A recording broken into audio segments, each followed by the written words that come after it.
Manistee City Council meeting for Tuesday, December 5, 2017 at 7 p.m. is now called to order. Councilmember Goodspeed will lead us in the Pledge of Allegiance. I pledge allegiance to the flag of the United States of America and to the republic for which it stands, one nation, under God, indivisible, with liberty and justice for all.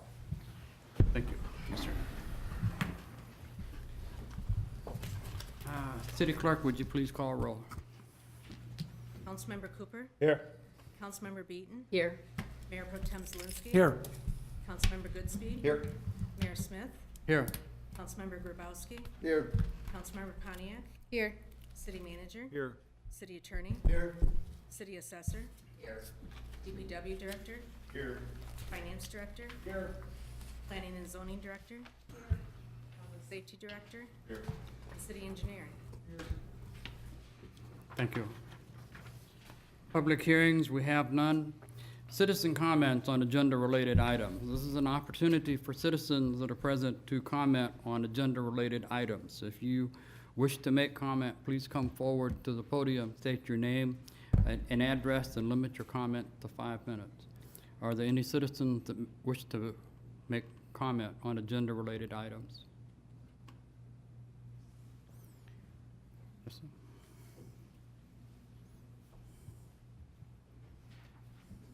Good evening. My name is Lee Wyatt. I am the president and CEO of Amtech here in town and the owner of lots 9, 10, and 11 of the city's industrial park. My address would be 201 Gloucester Drive here in Manistee.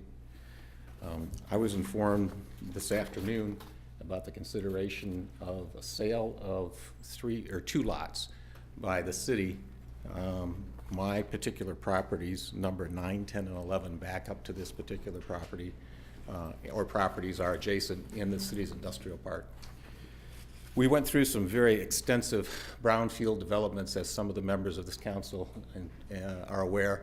When we purchased that property, went through that with the recognition of us being an employer here in the city and providing jobs and opportunities.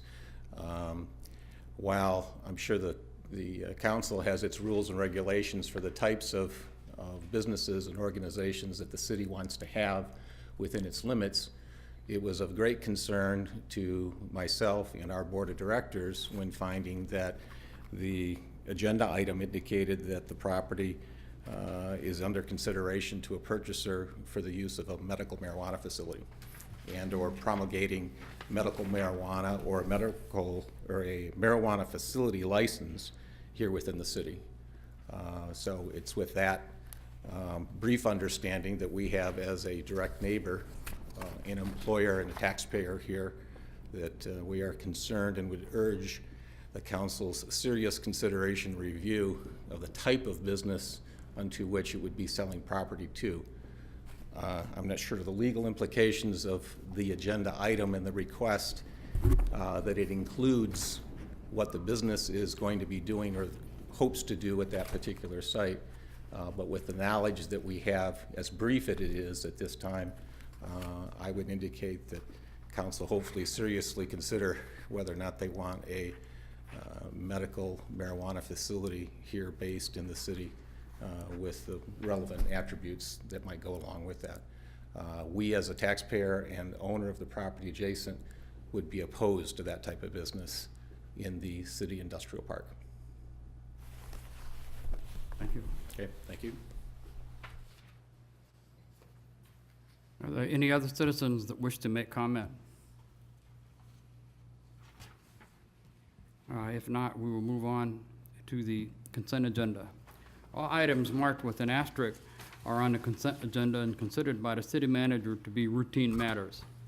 Prior to approval of the consent agenda, any member of council may have an item from the consent agenda removed and taken up during the regular portion of the meeting. Consent agenda items include approval of minutes, cash balances, revenue and expenses, notification regarding next work session. At this time, council could take action to approve the consent agenda as presented. I'll make a motion to approve the consent agenda as presented. I'll second it. I have a motion by Mayor Pro Tem Zielinski and second by Councilmember Beaton. Is there any discussion? Would you please take roll? Councilmember Cooper? Yes. Councilmember Beaton? Yes. Mayor Pro Tem Zelinski? Yes. Councilmember Goodspeed? Yes. Councilmember Grabowski? Yes. Councilmember Paniac? Yes. And Mayor Smith? Yes. Motion approved. Thank you. Unfinished business, we have none. New business. Item A, consideration of establishing 2018 poverty exemption guidelines and new federal income guidelines is approved by the State Tax Commission. The adoption of a resolution establishing poverty exemption guidelines for exemption from property tax contributions is required in order for the Board of Review to grant poverty exemptions. The homestead of persons who the Board of Review determines by reason of poverty to be unable to contribute to the public charge is eligible for exemption in whole or in part from taxation under Public Act 390, 1994, MCL 211.7U. The State Tax Commission requires that the City of Manistee adopt this resolution every year and approve the income guidelines. They have also made this approval part of the criteria for the new audit of minimum assessing requirements. The resolution states, "We use the federal income guidelines and it's substantially the same as last year's resolution." At this time, council could take action to approve a resolution establishing 2018 poverty exemption guidelines. I'll make the motion. Second. I have a motion by Councilmember Goodspeed, a second by Mayor Pro Tem Zelinski. Is there any discussion? Not, would you please take roll? Councilmember Beaton? Yes. Councilmember Goodspeed? Yes. Councilmember Grabowski? Yes. Mayor Pro Tem Zelinski? Yes. Councilmember Paniac?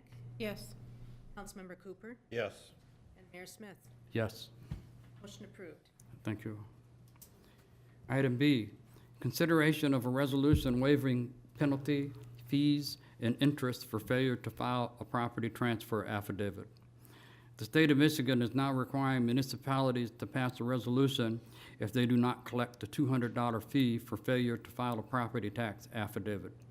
This has not historically been done in the city of Manistee due to a high rate of compliance and the unfavorable economics of collecting the fee. At this time, council could take action to approve a resolution waiving penalty, fees, and interest for the failure to file a property transfer affidavit. I'll make the motion. I'll second. I have a motion by Mayor Pro Tem Zelinski and a second by Councilmember Goodspeed. Is there any discussion? Please take roll. Mayor Pro Tem Zelinski? Yes. Councilmember Grabowski? Yes. Councilmember Cooper? Yes. Mayor Smith? Yes, Councilmember Paniac? Yes. Councilmember Beaton? Yes. Councilmember Goodspeed? Yes. Motion approved. thank you. Item C, consideration of a tax exempt parcel review policy. The State Tax Commission is requiring that the City of Manistee have a tax exempt parcel review policy to audit our tax exempt parcels. A draft policy has been prepared for the council's consideration. The State Tax Commission has made this a part of the criteria in the new audit of minimum assessing requirements. At this time, council could take action to approve a tax exempt parcel review policy. I'll make the motion. Second. I have a motion by Mayor Pro Tem Zelinski and a second by Councilmember Cooper. Is there any discussion? City Clerk, please take roll. Councilmember Goodspeed? Yes. Councilmember Beaton? Yes. Councilmember Paniac? Yes. Councilmember Grabowski? Yes. Mayor Pro Tem Zelinski? Yes. Councilmember Cooper? Yes. And Mayor Smith? Yes, Motion approved. thank you.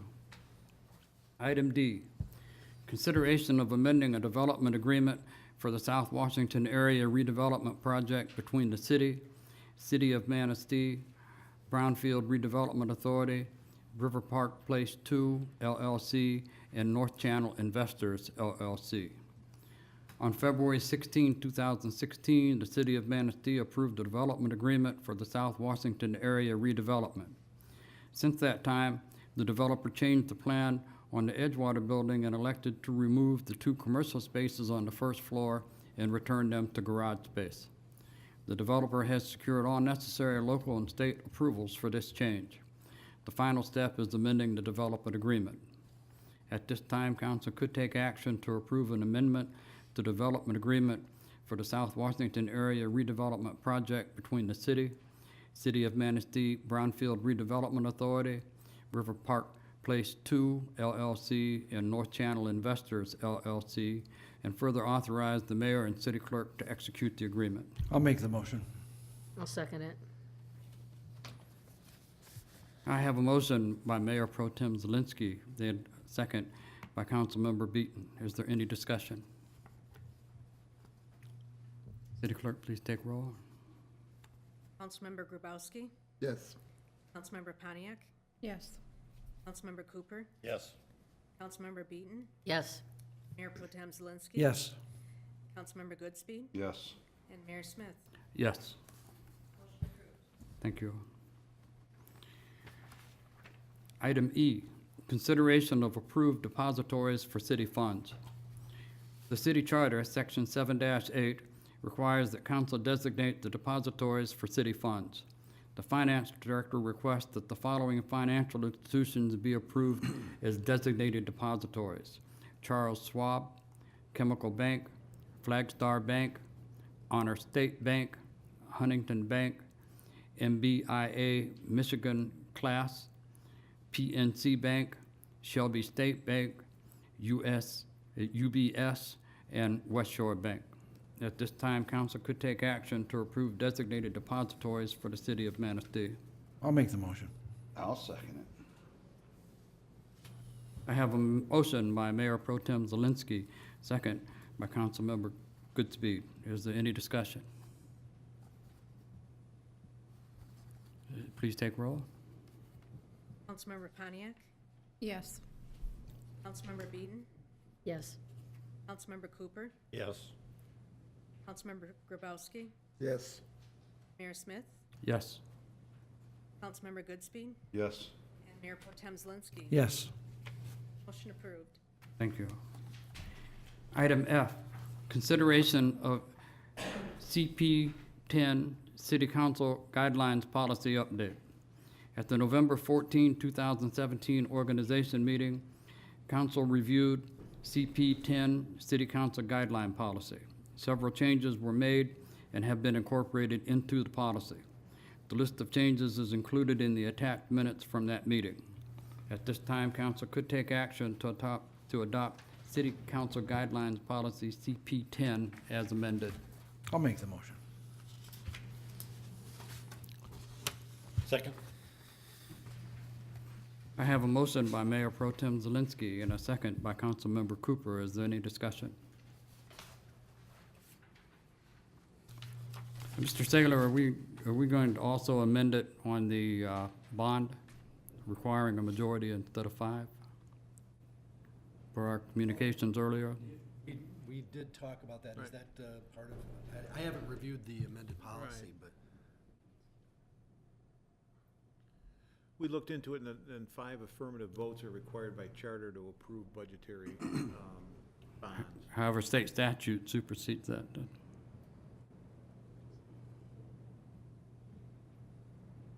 well, are those budgetary bonds? Maybe the finance director, he and I had a discussion about this.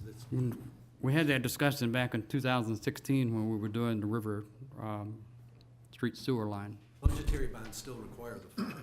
I don't even think budget bonds exist anymore. I don't think there's a provision in state law for that anymore. That's an old reference, so. It only requires a majority. Well, there's 2 types of bonds that we issue. The revenue bonds, which is what council issued 3 years ago, which I think you're referring to, Mayor, and then the revenue bonds that we just approved and closed on today, actually. State statute has superseded the charter, and that only requires a simple majority. However, our charter requires 5 votes for general obligation bonds or capital improvement bonds, and that can still be left in there. But the reference to budget bonds in the charter is kind of an obsolete and outdated reference because those don't really exist anymore. Would it be more accurate to reflect that as instead of budgetary bonds, general obligation bonds? I think so, although sometimes we do have some revenue bonds that also have a full faith and credit backing. We did some of those back when we first started doing the sewer separations. So I think in general that makes sense, if that's what council wants, is to have that be 5 votes for that. But there may be occasions where we might have to look a little deeper depending on the circumstances for that.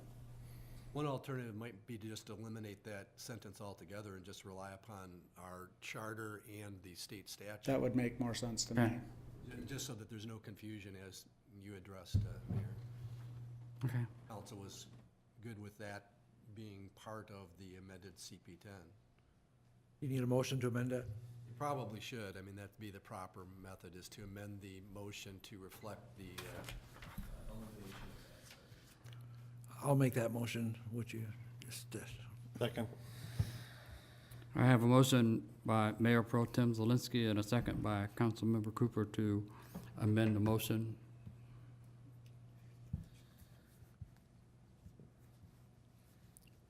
could you read back the amendment, please? How it'll read?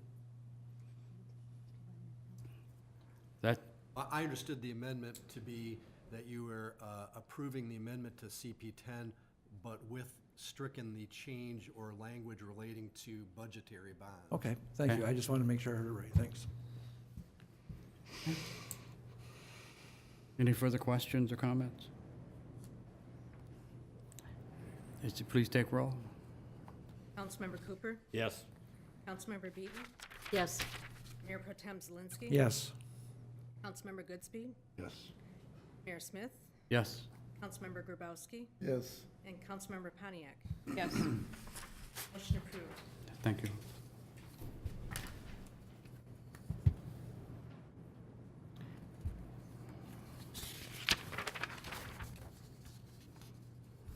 Item G, Mayor? or do we need to vote on the regular motion now? Okay.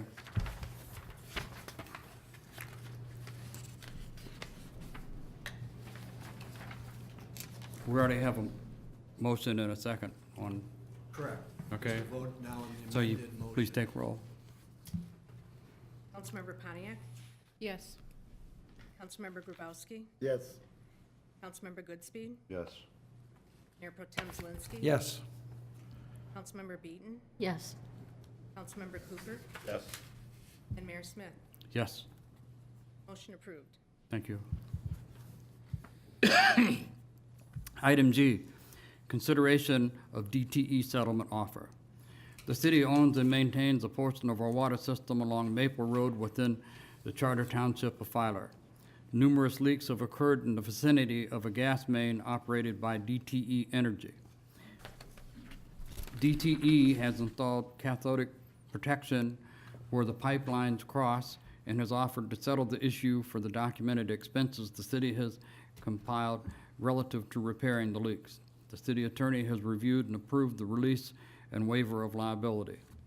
At this time, council could take action to approve the release and waiver of liability for consideration of a payment of $32,715.21 and further authorize the mayor and city clerk to execute the document.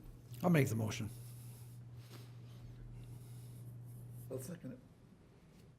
Okay.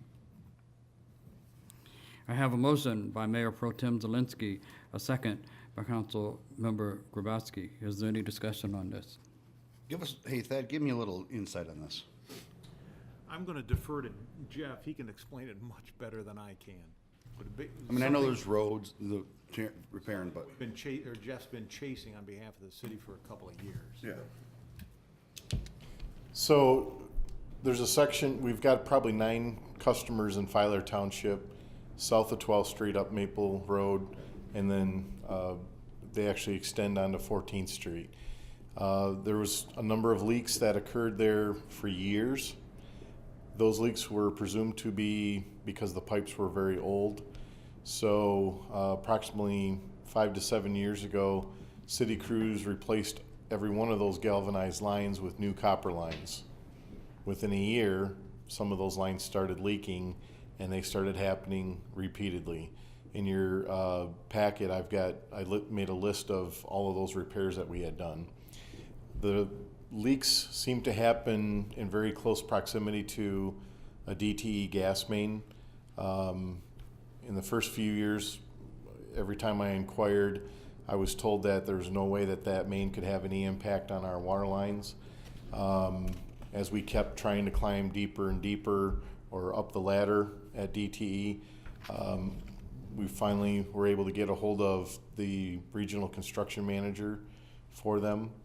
And when I submitted pictures of some of the damaged pipe, the list of all of the leaking pipes that we had and the proximity to their facilities, they then did a little internal study, determined that their pipeline is actually rectified.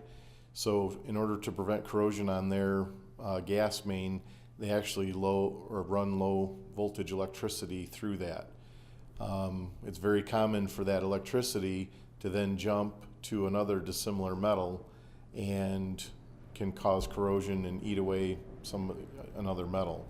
For us, it was the copper. So we got the company's corrosion expert involved. They have put cathodic protection at each location where our stuff crosses theirs. Since they've done that, we have not had an issue out there since last October, so it's been over a year now. And we've met with their loss prevention specialist, their construction manager, and their regional manager, and they proffered this offer to reimburse us for our out-of-pocket expenses and claim no responsibility. Does that completely cover all of our costs involved?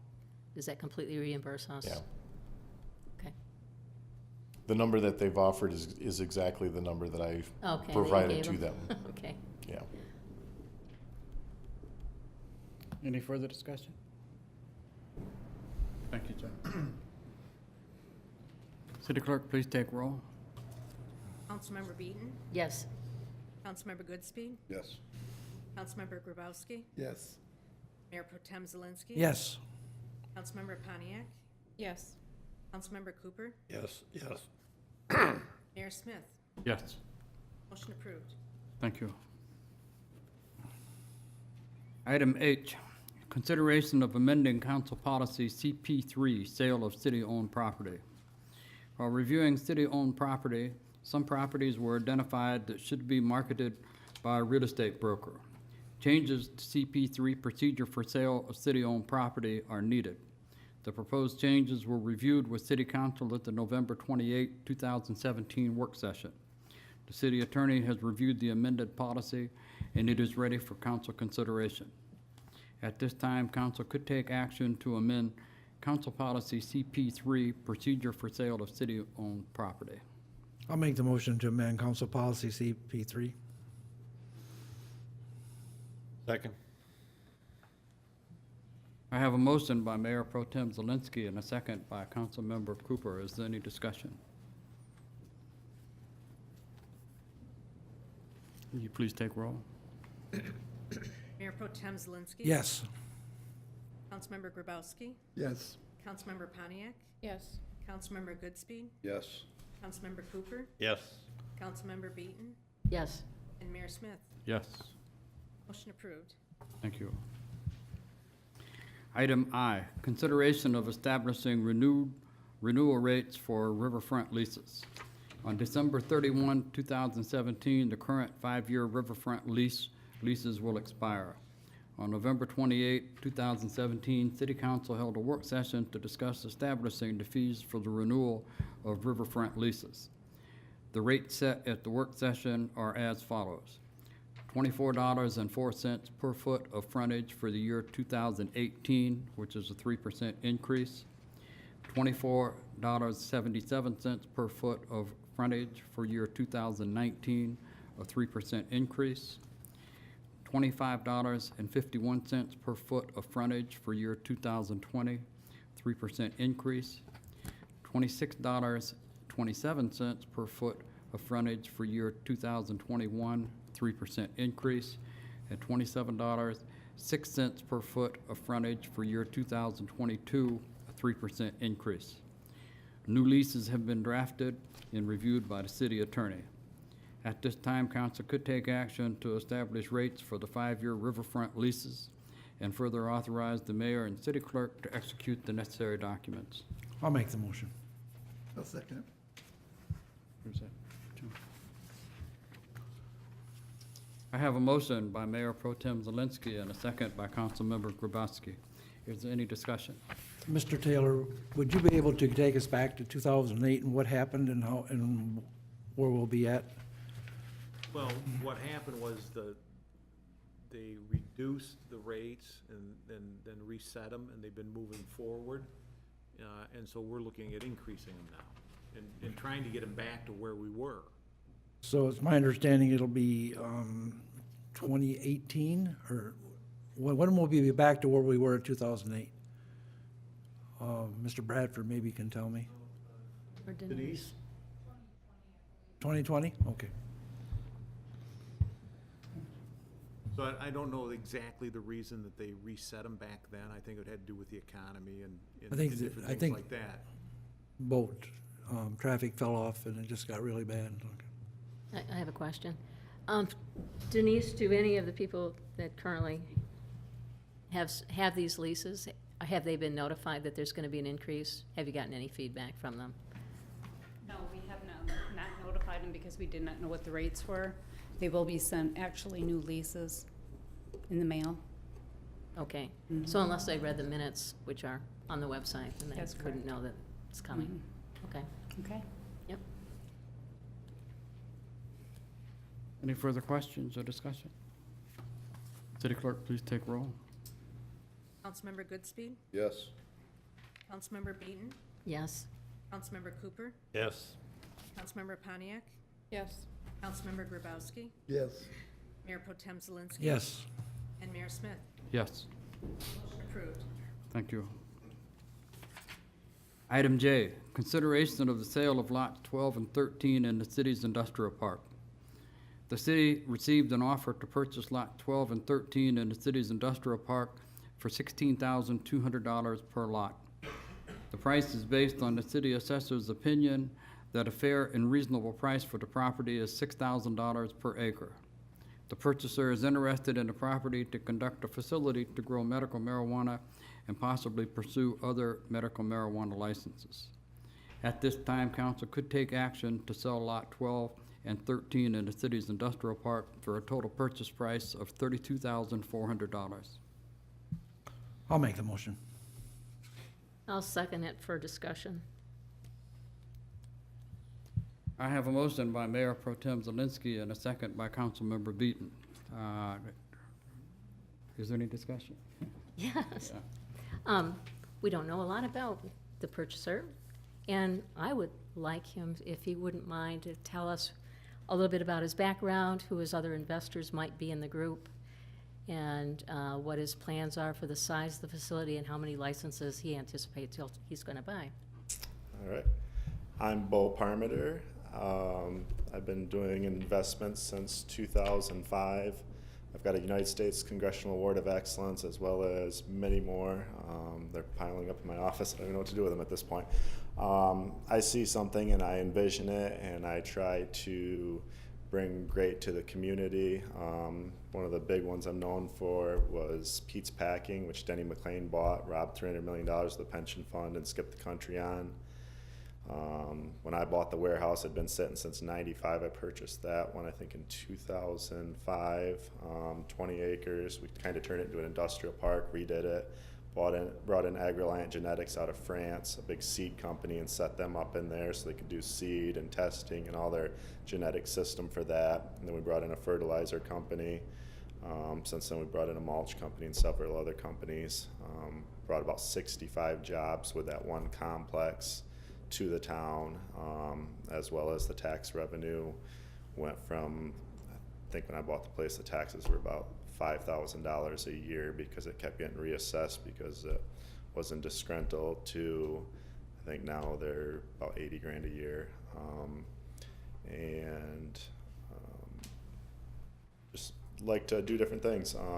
After I did that, then they brought to me Tuscarora Plastics. The village saw what I did at the township and said, hey, can you do something with this warehouse? General Motors isn't making bumpers here anymore. They moved out of town into a bigger facility. They've left this one empty since 2000, so I bought that, did the same thing.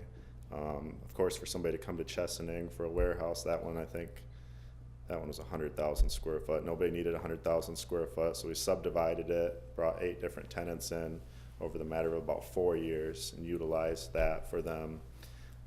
That one brought in a lot of jobs as well. Since then, I've sold that to the Solani Group. He owns Leaf LLC.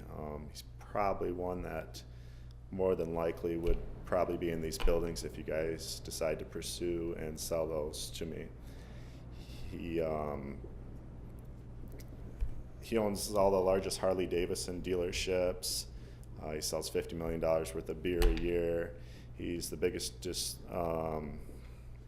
donator to the University of Michigan for their medical research. As a matter of fact, all of his product from that facility I know is going to the University of Michigan for cancer research. So that won't even go to provisioning centers, which is now known as dispensaries.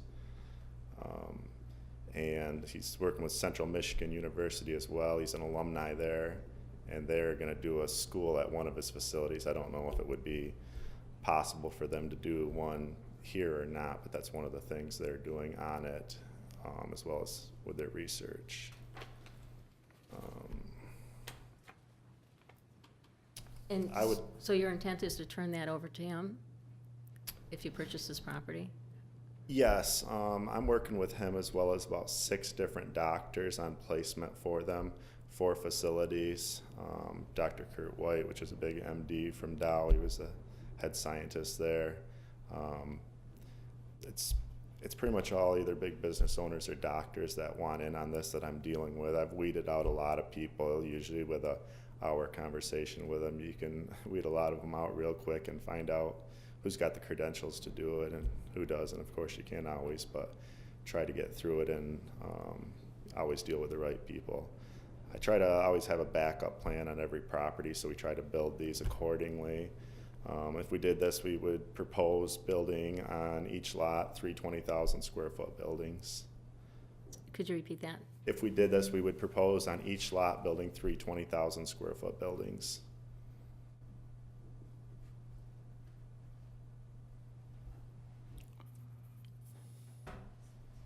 How would you equate that to number of licenses for growing marijuana? So each property, each building would be one 1,500 plant count license. Okay. Are you aware of our draft ordinance Yes. and the requirements for containment and Yep. emissions and such? Okay. Yep. They use Organobliss, which is 100% organic product. You can spray it in your mouth, and that's their fertilizer. It's made from neem tree seeds, which is really nice because you don't have to worry about runoff or anything with that. As well as they got a Organa spray that they spray that eliminates all scent. You can put ammonia on a rag and spray it. I got some out in the truck, and you won't even smell the ammonia with just one spray of it. So they've got some amazing products out there. And if you went to any of their facilities, they've got them in 13 states right now. I mean, you can't even tell what it is when you go in there. I mean, it looks like you're walking into a hospital. I would just like to note in the conversation I've had with Mr. Taylor, city manager, that it was an offer to purchase the lots. We've not had a formal appraisal. We do not have it listed. It is not the city's intention to pay a real estate commission or any fees other than what we would standard pay as closing cost for the sale of this lot. You understand that? Yes. Are you going to be part of the investment group, or are you going to just resell the property? I will set it up and then lease them the facility on site. So you're going to be the owner of the I will property? be the owner of the building, but not the operator of the business. Okay. I don't know enough about it that I'm not gonna get into what I don't know. Of course, I'm gonna only open my building up to somebody that I know will take great care of it, but I don't know enough about it to venture in it. We're doing a school right now. I bought a big school. Chesaning talked me into buying that too. And we're doing a 110-unit drug rehabilitation center there, and that's why everybody's like, with the revenue per month, why aren't you doing that? And it's like, I don't know enough about it. I don't want to stick my hands in. I know buildings, I know development, and that's what I'm going to stick with. So. This is a strange question. Is this going to be like a stick-built building? It's not going to be like a big container of any kind, because I've... No, it'll, preferably, if your guys' ordinance allow it, it will be a pole structure. And if not, then it'll be a general steel building. We work with both, so. Use all local contractors when applicable. So we always prefer that. You can't always get them for everything, but.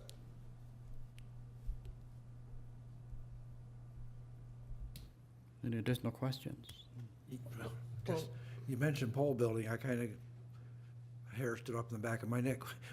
Tell me about this pole building, will you? Well,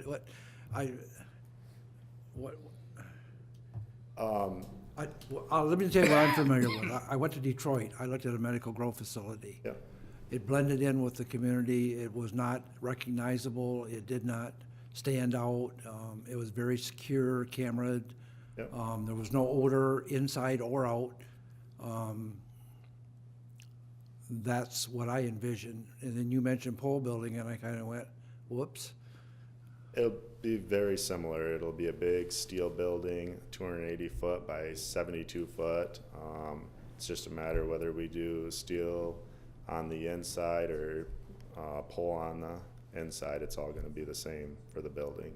So we just kind of run off what market is at the time.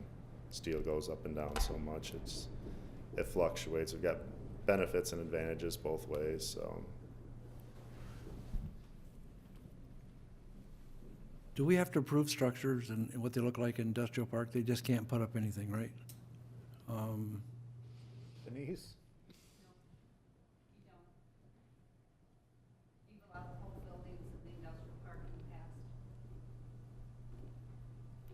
It'll be the same that's out there with the white industrial metal on the side. We always go with white metal on the roof. We usually go 312 pitch on most of the buildings. We don't like problematic buildings. Of course, flat roofs are problematic, so we always try to stay away from them. I think it should fit in with what's out there now. I'm sorry? I said it should fit in with what's out there now, what he's Okay. proposing. That's, okay. Mr. Taylor, have you figured out how many grow licenses they can purchase and how that fits into our ordinance that we have drafted? Well, if he's looking at one per building, Two. one, One per building. He's got two buildings, right? Three. Three buildings he's gonna per have lot? 6 is the way Six I total. heard it. Three There per would be 6 licenses.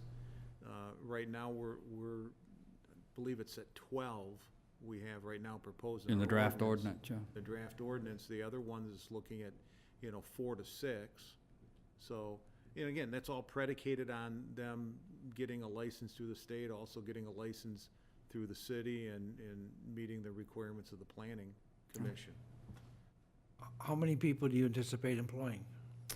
So for each 100 plants, we're looking at one person. So, and it depends if we do any processing on site, but anywhere from 15 to 20 people per building. No, there was an emergency rule that the governor just signed that said they have to have cameras.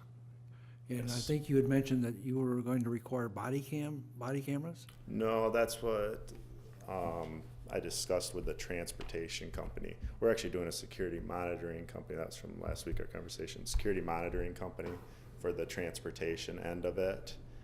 That's a software system that we have. And so anybody that's there doing pickup and transport and moving the product would have them on them, 360-degree cameras on the vans and everything. But as far as the facility, we're gonna have roughly about $2 million into each building when we build them. But we'll have cameras on every single inch of the inside of the building. We have to. Yeah, so Anywhere there's plants, That of course. emergency rule kind of made that a mandatory thing. You know, they've been talking about that all along. I guess I don't even know why they made it an emergency rule, but they're kind of panicking the last minute. When we come here to the last meeting, we come straight from Lara, and they're figuring out a bunch of stuff, and that's why we're helping them with our software systems, just to eliminate a lot of stuff that they don't have to try to figure out and how to deal with. So they'll have a central monitoring system on all that. So, I mean, it's going to be more secure than a bank's. Banks don't even have cameras every single inch of the facility, so. Cameras go somewhere. What about the safety compliance license? Where, I mean, my understanding of that is that you can't have ownership in that. None of the people that are associated or have an equity interest in the other licenses, like the grow or the processing Right, or the transport. or the transport, can't Right. have it. Yeah, Can't the only have thing they ownership can do of there those. is they could grow and they could process it there. Which, if they process it, it'll have to be in a divided section of that building, and they'll have to hire transport to come move it from there to there. They're not even allowed to move it on their own. Okay, so the transport would have to take it to the safety compliance facility, wherever that's gonna be. Correct. Which, I'm not sure what town it would go to from here even. And each one of those require a license. Yes, And each one of those then is, the state is involved and regulates and checks and makes sure that everything is done correctly, yeah, along with us. yes. Any additional questions or comments? Well, I'm assuming you've had some various conversations with our city manager Yes. over the past few weeks. You know, I'm trying to think, this goes back several months Yeah. Okay, that we've had conversations, exchanged various emails. Well, the issue at hand is that you wish to purchase the lots and put the buildings up and lease those buildings to a potential licensee to grow and process medical marijuana.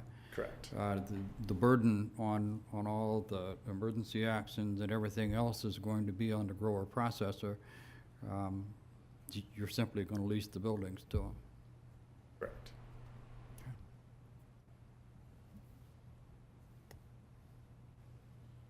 Any other comments? We're just gonna, vote on selling the property then now, right? Correct. Yes. so you won't have any kind of equity interest in the licenses? No, I will not. Okay,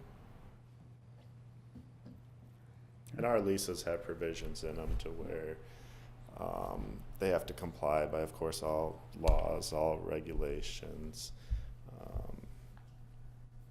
neighboring communities. I mean, everything has to, we've got a 14-page lease that you guys are more than welcome to review as well. That covers everything. Of course, you can do that before the special use permit's granted if you like. I'm sure we would love to have that to give to our city attorney. Of course. It's the same. Required under the proposed ordinance as Okay. well. It's the same one we use with the state of Michigan. We do a lot with the state of Michigan and Wendy's, and Which really has nothing to do with this whole deal of selling the property. But they could possibly get a license, or they may not get 3 licenses. They may not get, they may get 1, they may get 2, they may get none, correct, because they have to work for the state. correct. Okay. But what we try to do when we do buildings like this, especially with something that's so uncertain, we try to build it so that the building is ample for somebody else that might possibly want a business in the future, because we don't know what the state's gonna do, how long they're gonna do, what they're gonna do. So try to build it so you can target a larger audience, and if you ever need to in the future as well.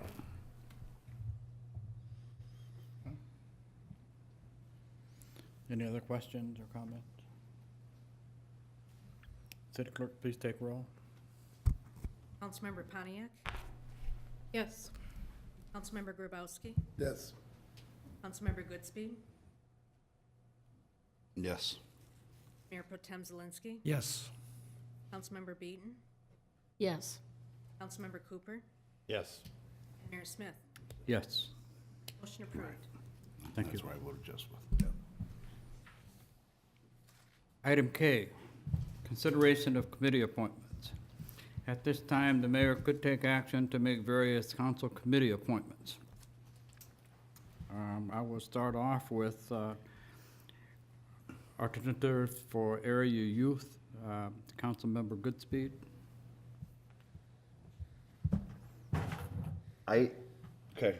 I'm just, again, great. I'm on 5 committees, and I'm not trying to, and I work a full-time job and I've got kids. Huh? Just, I'd like to shake one of them, and I love the I love the 911 board. I don't, if somebody has a spot that they'd like to take, one of them, I gotta give up one of them.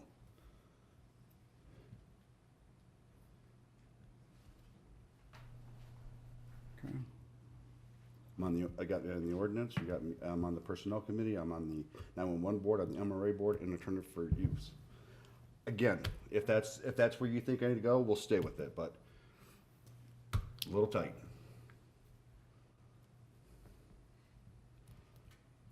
I'm not trying to, Alternatives for area youth. How does that, I don't know, you know? I don't know. You know what, just leave it. If it's too much, I'll come back. Okay, I did that before.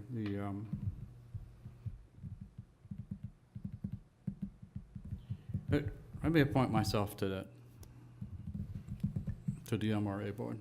You wanna be on- Alternate for area youth. Sorry, I'm not trying to be lazy. That's all right. Do I need a motion on those, George? Or do we even need a vote for those? Motion to confirm the mayor's appointments. We never have on these. We haven't done that? They're just, I think in the past, they were just appointments. What I would say is that if you can make all the appointments that you're gonna make as mayor, and then we can just have a motion to confirm all the mayors. And then have to confirm all of them, okay? Then myself for the alternate for area youth. AES, which is still active, Councilmember Beaton. Audit, Mayor Pro Tem Zelinski as chair, Councilmember Pontiac, and Councilmember Beaton. Local revenue sharing, Mayor Pro Tem Zelinski. Oil and Gas Investment Board, myself as chair, Councilmember Pontiac, and Mr. Bradford, our CFO. Ordinance Committee, Councilmember Grabowski as chair, Councilmember Cooper, and Councilmember Goodspeed. MRA, Councilmember Goodspeed. 911, Councilmember Goodspeed. Utility, you said you liked that one. you're good. We're good. Utility, Councilmember Cooper, Councilmember Grabowski, and Councilmember Beaton.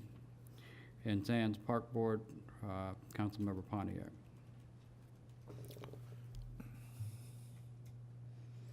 And you get a motion to confirm those.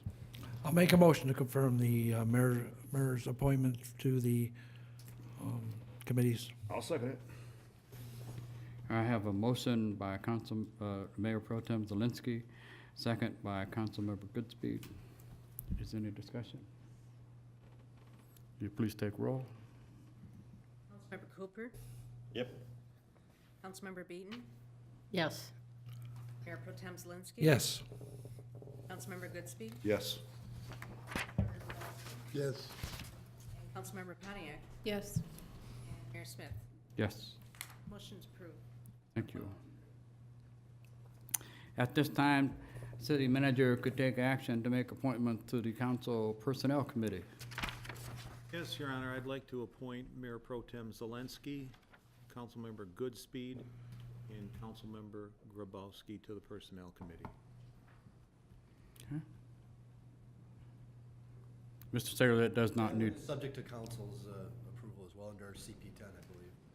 I'll make the motion, we approve the city manager's appointment to Personnel Committee. I'll second.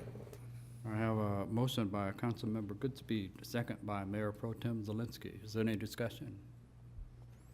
Would you please take roll? Councilmember Beaton? Yes. Councilmember Goodspeed? Yes. Councilmember Grabowski? Yes. Councilmember Cooper? Yes. Mayor Pro Tem Zelinski? Yes. Councilmember Pontiac? Yes. And Mayor Smith? Yes. Appointment approved. Thank you. Notices, communications, and announcements. Item A, a report from the county prosecutor and the chief clerk. A regular part of each council meeting is a report from a cooperating agency, organization, or department. At this time, Mr. Jason Haig will report on the activities of the county prosecutor's office and respond to any questions council may have regarding their activities. Good evening, council members. There's been a lot of incidents in the city this year, some of them quite high profile, and I'm sure everybody here is aware of what those are and what we've been dealing with. But in preparation for tonight's meeting, I had asked staff to run basically the different types of major cases that we normally deal with. And not only did I want staff to run the numbers for 2017, but I wanted to run them for 2016 as well, to give an idea of where we're at and maybe where the community's headed and look for any trends in those numbers or changes in those numbers. And once we did that, we did find a couple of things that were of note. I think by and large, a lot of the numbers for the types of crimes that we have authorized warrants for in generated cases the numbers are pretty similar from 2016 and 2017. But one of the things that I noticed is that in the city, in 2016, we went from 7 total home invasions to 13 in 2017. So we've almost doubled that number. And when I looked into it to try to figure out why, I did find one case had 3 defendants attached to it. So that would generate 3 right there. But that still doesn't account for the additional 3 that we're looking at. So that number's up somewhat. Financial transaction devices, those are cases where maybe somebody's stolen a credit card or an ATM card and used that card. Those numbers are up. We have gone from 2 charges in 2016 to 8 in 2017, all within the city. Felony OWIs, that would be anything that's an operating while intoxicated third offense, or operating while intoxicated causing serious injury. We've been pretty consistent with that. I think we had 5 total in 2016, which we generated actual cases. We had 7 in 2017. The good news regarding a lot of the felonies that we have had within the city is that overall they're down a little bit. I think last year we had approximately 85 that we generated cases from within the city, and we're at about 68 right now, 68, 69. Keeping in mind that we still have the holiday season to go, we've still got a month left in 2017. So around the holiday season, it's not unusual to pick up numerous drunk drivings, even felony drunk drivings. Obviously, if you look at the disbursement of bars within the county of Manistee, the vast majority of them are within the city. And obviously, that's the highest concentration of people we have as well. The assault with dangerous weapon charges, when I looked at that, those are down from 6 in 2016 to 0 so far in 2017. So felony DVs have remained about the same. CSC cases, criminal sexual conduct cases, are about the same. As it regards misdemeanors, some of the common ones, operating intoxicated, and that would include high BAC charges, operating impaired, operating with the presence of a controlled substance. For 2016 within the city, we had 61 cases. So far, we're at about 48 for 2017, but again, December is usually a big month for those. I don't think we're going to see a jump up to 61. I think we're going to be below that when all's said and done for the year. Domestic violence, we've exactly the same. We've held flat. I think we had 29 total last year, and then 29 again this year. Our A and B cases are up a little bit. Our misdemeanors appear to be a little bit down this year. They're a little bit less than they were than last year. There are things to keep in mind, though, when you're looking at these numbers. What these numbers give you is they give you the charges, the cases that have been generated. So there may be cases that are presented to us where we know that a crime has probably been committed. Maybe we don't have the evidence. Maybe we can't prove that it was a certain person that did it. That's not going to generate a charge.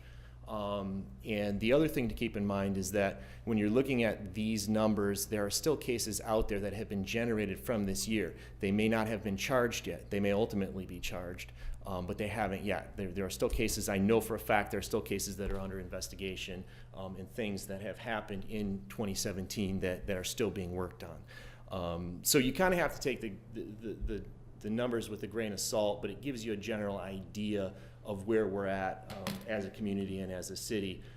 And I think we're actually, we're a little bit down from where we were last year, which is a good thing when you're talking about crime.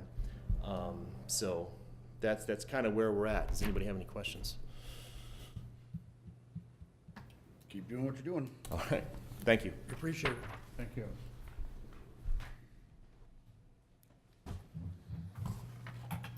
At this time, Ms. Michelle Wright will report on the activities of City Clerk's office and respond to any questions the council may have regarding their activities.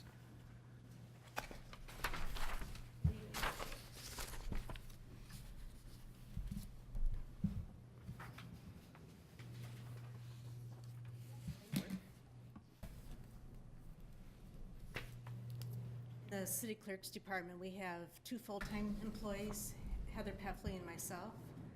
Mary Bachman retired March 31st of this year. Part-time, we have our election workers, and there's just under 40 part-time people that, we don't use them all every year, but we have 40 available right now. Heather is currently the deputy clerk and in charge of accounts payable. She's a certified municipal clerk, which is earned through the International Institute of Municipal Clerks.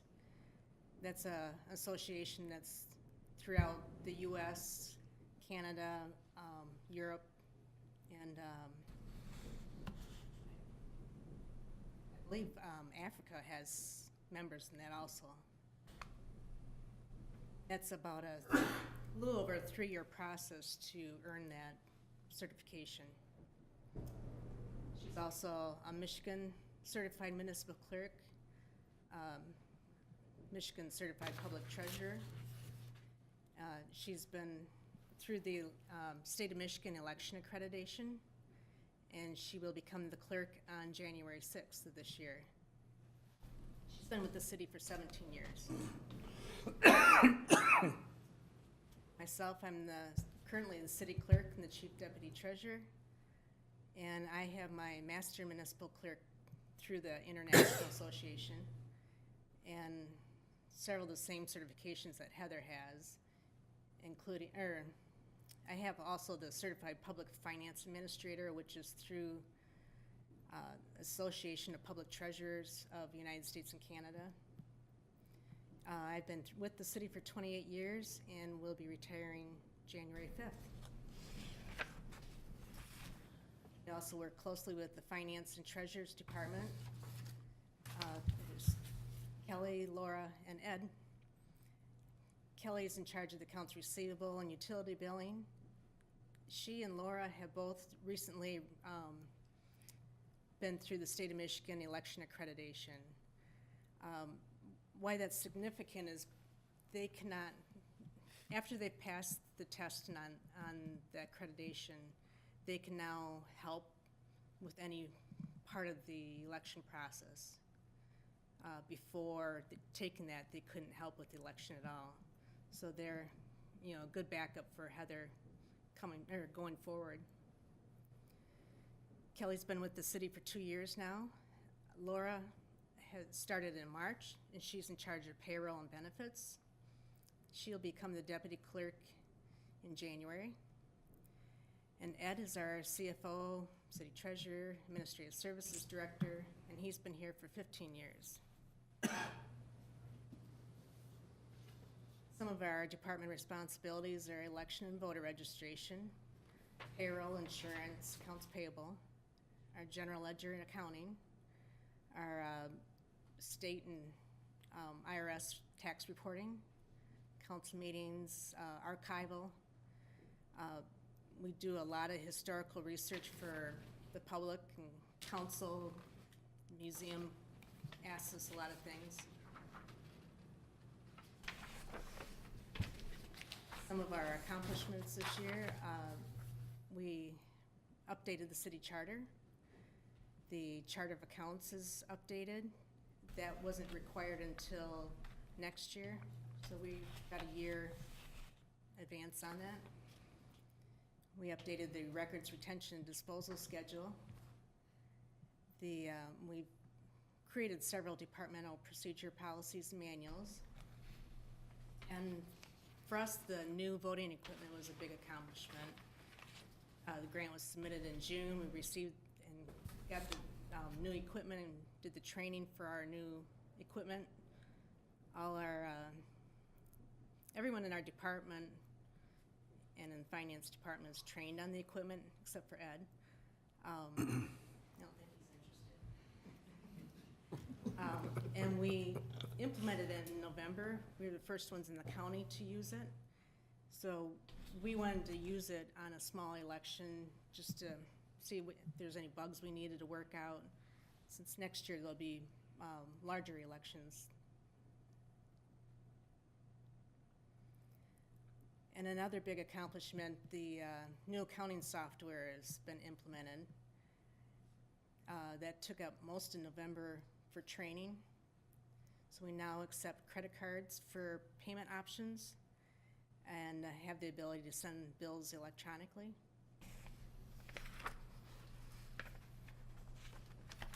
Some of the education and training that we've accomplished this year, Heather earned the CMC designation, and like I said, Heather, Kelly, and Laura all are accredited now to work on elections. I've renewed my CPFA and the CMMC certifications.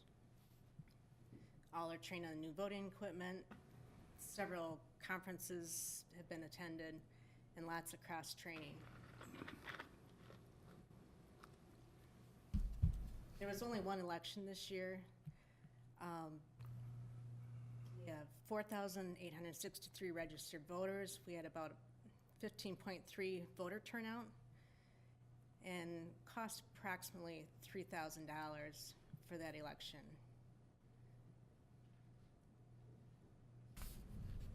Next year, a May election's a possibility, but we haven't heard of anything coming up at this point. But August will be the state primary, and November will be the general election, state general election. That'll take any questions. What are you gonna do, January 7th? I don't know. Good for you. Good for you. It's up in the air. Oh, thank you. Y'all do a great job down there in the clerk's office in finance. It's most greatly appreciated. Thank you. And then this is my last report for council. So I just wanted to thank everyone that's been a part of my time here with the city. People I've worked with, past and present councils, citizens of Manistee, and you've all made an impact in my life some way or another, and I appreciate it.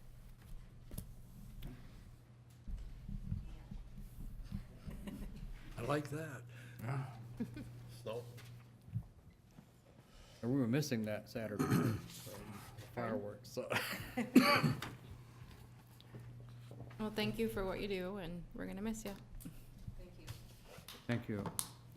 We're gonna miss you, Michelle. You've always been responsive, and when I first started, you were always open and getting me any information I wanted, and it was really appreciated. It helped me a lot.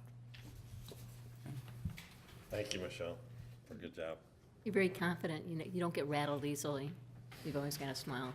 You're very pleasant, and you're very knowledgeable. We're gonna miss you. Concerns and comments. Citizen comment. This is an opportunity for citizens to communicate on municipal services, activities, or areas of city involvement.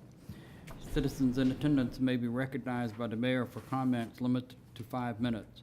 Letters submitted to city council will not be publicly read. Are there any citizens that would like to make comment?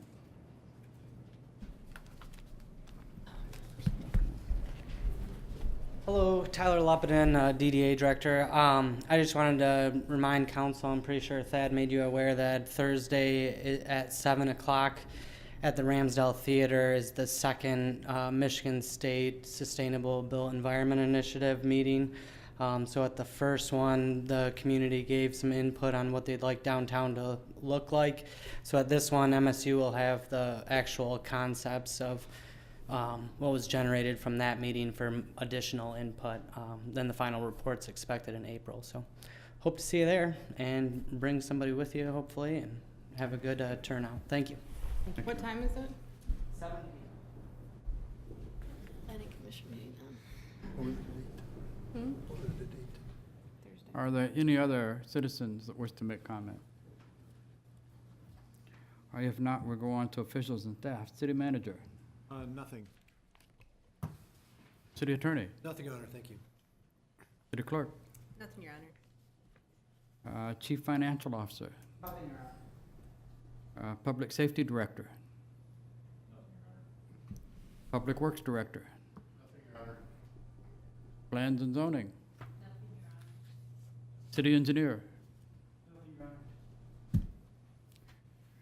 council members, Councilmember Cooper, Councilmember Eaton. I have a few comments. I've talked to many people, and I'm sure each of us have talked to many people about changes in Manistee, allowing of medical marijuana grow facilities. And I think what I'd like to say to, especially now to Mr. Permitter, sorry about that. I'll probably just call you Bo. Okay. I think it's important that when you come in here, if you can impress upon those that are leasing the building and involved with these activities, that we would like them actually to be part of our community, to be aware of what we do, to be aware of the good works that we do, and to help educate the public, because there's a lot of misconceptions and there's a lot of anxiety about facilities such as this nature going in. And whatever we can do to alleviate that would be great if it came from your group, because I think it needs to be visible as active members who have embraced Manistee. So I think we're very welcoming, and we're looking forward to that, but it's a two-way street, so I'm hoping that it all smooths out, so. Yes, he's actually got a public speaker that would come and be here for the special use permit. They'll have a slideshow and go over all the casinos he owns, everything he owns, and just give an overview of who he is, different things he's done, so they'll get a good feel of the process, and then he'll explain the inside of the facility, how everything operates, right down to the daily practice, as well as transition periods, moving in and out and everything. They'll go through all of that with you. We've done it at everyone we've been to so far. So. Okay, that sounds good. Thanks. Okay. Mayor Pro Tem. I just want to share a little bit my experience. Mayor Smith and I went to Detroit and actually went to a facility. I found it pretty unremarkable. It didn't stand out.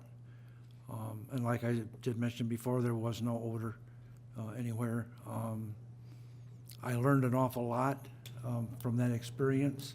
And the inside was like a doctor's office. It was extremely clean. I couldn't, it was just clean and well, just well done. I guess maybe that kind of sets the bar for what I'm expecting in the future, I guess. I don't want anything that's gonna stand out. There's no signs, there's nothing to advertise it. You never know it was there unless you knew it was there, so. Right, exactly. Yeah, as a matter of fact, like a lot of the buildings that we've built to where they've got future add-ons available and everything, so they look like they blend in with the other buildings. For instance, if the surrounding buildings have, overhead doors in the front, but we're not using overhead doors, we'll put them in and they'll look like the same facade on the outside, but they won't even actually be there on the inside, so on and so forth. Of course, we can't have windows. Well, the Grove facility that we visited was kind of like in a semi-industrial area. And they actually, you could tell they actually decorated and painted it to match the surrounding area, so it blended in very well. And I just think it kind of set the bar kind of high for me, so. Great Sleigh Bell weekend, and I want to thank council members for donating to the family. We were able to raise enough money. I appreciate it. Want to thank Public Works for fixing that leak down below my hill.